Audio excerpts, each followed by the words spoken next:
देश की राजधानी से इस समय एक बड़ी खबर सामने आई है। उपराष्ट्रपति जगदीप धनखड़ ने अपने पद से अचानक इस्तीफा दे दिया है। उन्होंने राष्ट्रपति द्रौपदी मुर्मू को भेजे पत्र में स्वास्थ्य कारणों का हवाला देते हुए कहा कि वो स्वास्थ्य देखभाल को प्राथमिकता देने के लिए तत्काल प्रभाव से पद से इस्तीफा दे रहे हैं।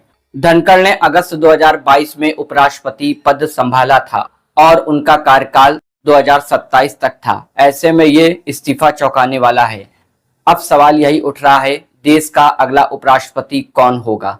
क्योंकि एनडीए को निर्वाचन मंडल से स्पष्ट बहुमत हासिल है, इसलिए फैसला काफी हद तक सरकार के हाथ में ही माना जा रहा है। सूत्रों के मुताबिक संभावित उम्मीदवारों के नामों पर मंथन शुरू हो गया है। पार्टी किसी ऐसे चेहरे की तलाश में है जो अनुभवी हो, मजबूत विकल्प हो और जिस पर कोई विवाद ना हो। राज्यपालों, केंद्र मंत्री और अनुभवी नेताओं में से एक किसी पर मुहर लग सकती है। याद दिला दे, धनखड़ भी उपराष्ट्रपति से पहले पश्चिम बंगाल के राज्यपाल थे और उनके पूर्ववर्ती एम वेंकैया नायडू प्रधानमंत्री मोदी के मंत्रिमंडल में वरिष्ठ मंत्री रह चुके थे।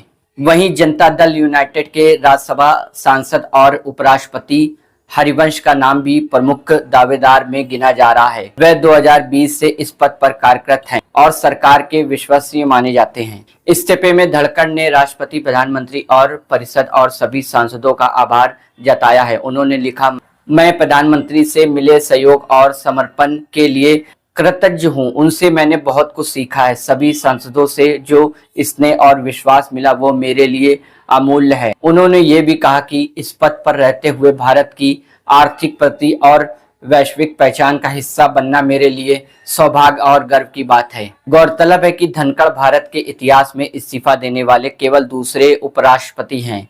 इससे पहले वीवी गिरी ने 1969 में राष्ट्रपति चुनाव लड़ने के लिए अपने पद से इस्तीफा दिया था। धनखड़ का जन्म 18 मई 1951 को राजस्थान से झुंझुनू जिले के ठिठाना गांव में एक किसान परिवार में हुआ था। उन्होंने एक साधारण पृष्ठभूमि से उठकर भारत के सर्वोच्च संवैधानिक पदों में से एक तक का सफर तय किया। अब देश का उपराष्ट्रपति पद रिक्त हो गया है। सियासी हलचलों में हलचल तेज है और सभी की नजरें टिकी है इस सवाल पर कि अब देश का नया उपराष्ट्रपति कौन होगा।